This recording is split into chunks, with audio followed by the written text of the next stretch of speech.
Bonjour et bienvenue dans les aventures de Betty. Donc aujourd'hui, on va parler de la reconstruction, mais de la reconstruction mammaire en règle générale. Et puis voilà, donc juste 2-3 infos qui peuvent paraître évidentes pour celles qui sont passées par là, et moins pour ceux qui ne connaissent pas. Celles d'ailleurs qui ne connaissent pas. Donc la reconstruction mammaire dans un cancer du sein, littéralement. Donc déjà, première chose, elle n'est pas obligatoire. Ce n'est pas un organe vital. C'est mieux pour... si c'est comme ça qu'on le ressent, c'est mieux pour soi, c'est mieux pour la vie en société, parce que comme ça les gens ne vous poseront pas forcément de questions ou quoi que ce soit, mais sachez qu'il n'est pas obligatoire d'avoir recours à une reconstruction.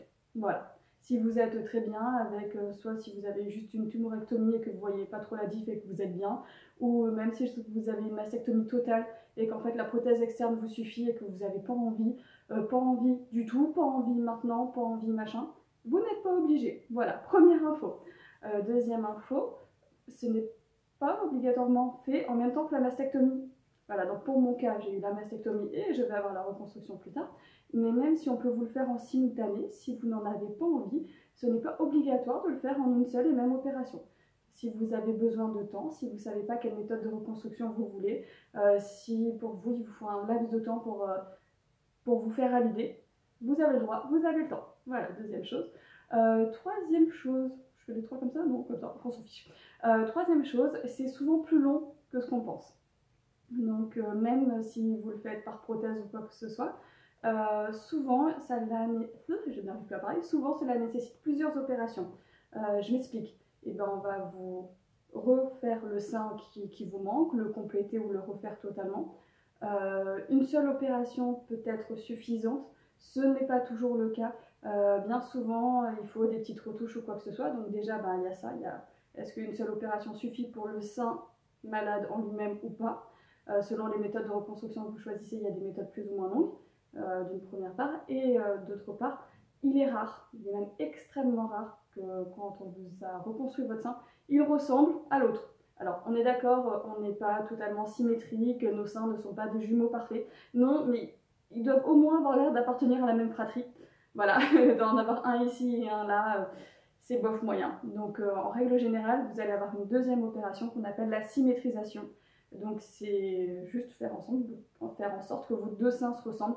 Donc, ça peut être, si vous avez envie d'avoir des seins plus gros, augmenter le volume de celui qui va bien.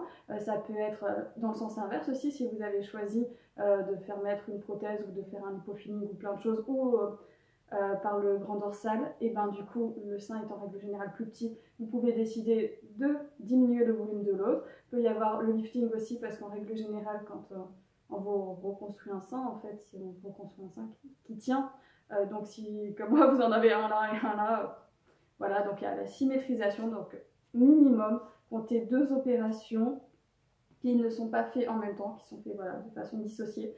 Voilà, donc c'est au moins ça. C'est pas juste une opération et c'est fini. En règle générale, voilà, cela nécessite au moins 2 opérations, si ce n'est plus.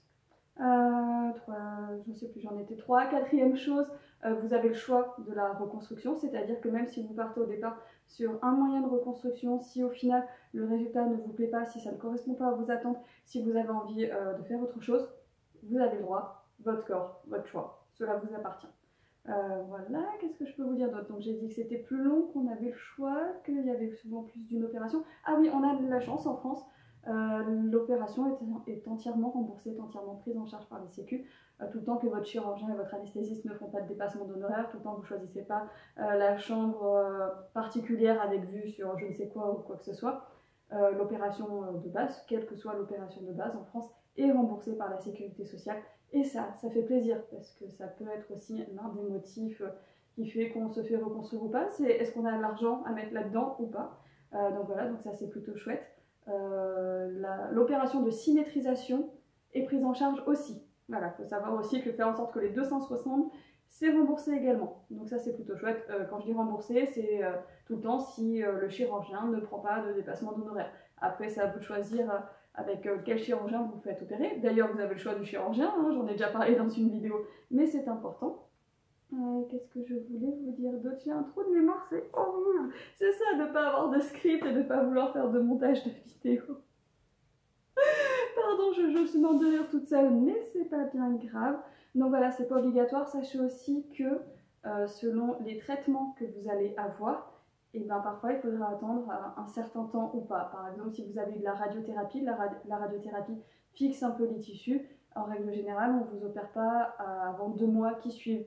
Ou si vous venez de finir votre chimio, il est très rare que dans les 15 jours qui suivent la chimio, vous alliez au bloc. Parce que qui dit chimio dit baisse des défenses immunitaires. Qui dit plus de défense immunitaire dit pas top d'aller au bloc, se faire ouvrir, risque infectieux, mauvaise cicatrisation, tout ça, tout ça. Donc voilà, quand je dis que ça peut être long, c'est pas forcément d'emblée. Des fois, il y a de la chimio avant ou non. Et selon les traitements que vous allez avoir, voilà, parfois il faut un petit laps de temps pour laisser le temps encore de respirer avant de démarrer la reconstruction. Donc ça, c'est aussi important quand je dis que ça peut être long, parce que je n'avais pas cette idée-là en tête, je pensais pas que ça pouvait être aussi long. Et ben voilà, c'est pour ça que je fais cette vidéo aussi, c'est pour dire que ça peut prendre un petit peu de temps, mais que c'est pas grave. Et dernière petite chose, ils font des choses extraordinaires en reconstruction. J'ai regardé des photos, j'ai des personnes qui m'ont montré leur sein refait, etc. Il y a des choses vraiment très, très belles. À savoir que il faut aussi arrêter de penser que vous aurez soit la poitrine parfaite, soit exactement la même qu'avant. Poitrine parfaite, s'il faut, elle vous plaira plus après qu'avant. Voilà, ça a été le cas. J'ai une personne qui était à côté de moi en chimio, etc. et qui était littéralement ravie de son nouveau sein, qui du coup préférait le nouveau à celui qui était encore là, et voilà, qui allait se faire un lifting, etc. et tout ce que vous voulez. Et pour elle, elle avait gagné un bonus avec ce nouveau sein qui était mieux que l'ancien, donc ça peut être ça. Mais vous n'aurez pas le même qu'avant, ce n'est pas possible, parce que avant, vous n'avez pas eu de chimiothérapie, vous n'avez pas eu d'opération, vous n'avez pas eu de radiothérapie. Enfin, votre peau et vos tissus n'ont pas été atteints, n'ont pas été soignés, n'ont pas été traités. Je veux dire, vous avez la cicatrice des opérations, donc tout ça, ça compte. Donc voilà, ne pas forcément viser la perfection. Par contre, je ne vous dis pas de vous faire reconstruire quelque chose qui ne vous plaît pas du tout. Non, non, il faut que ça vous plaise, il faut que vous vous sentiez bien, il faut qu'esthétiquement ça vous convienne. D'ailleurs, ça doit vous plaire à vous, peu importe ce qu'en pensent les autres, que ça soit mari, conjoint, machin, tout ce que vous voulez. En fait, votre nouvelle poitrine doit vous plaire à vous d'abord et vous devez vous sentir bien avec. Le reste du monde, c'est secondaire, c'est dans un second temps, vraiment. Mais voilà, sachez qu'il faut aussi faire le deuil du comme avant. D'ailleurs, il faut faire ce deuil pour plein de choses quand on a un cancer. Et vraiment, le comme avant, ben non. C'est là, je suis là, qu'est-ce que je fais à partir de là? Qu'est-ce que je peux obtenir ou quoi que ce soit. Sinon, dernière petite chose. Ah oui, si, comme moi, vous avez eu une mastectomie totale, disons-le crûment, il y a tout qui disparaît. Le mamelon a disparu. Voilà. Donc je ferai une petite vidéo sur les méthodes de reconstruction ou les alternatives du mamelon, mais voilà, sachez que par exemple, si vous n'en avez plus parce que mastectomie totale, on vous l'a enlevé, quand on va vous mettre une prothèse, il n'y en a pas un tout nouveau, tout neuf qui va pousser en même temps. Ce n'est pas possible. Ils ont créé d'autres méthodes, on en parlera, mais voilà, à savoir aussi qu'il y a ça à en prendre en compte. Voilà, c'était à peu près tout ce que j'avais à vous dire sur la reconstruction mammaire en règle générale pour quand vous avez un cancer du sein. J'espère que cette vidéo assez courte pourra vous être utile. C'était des petites infos comme ça. Vous en faites ce que vous en voulez. Pour ma part, je vous dis à très vite pour de nouvelles aventures.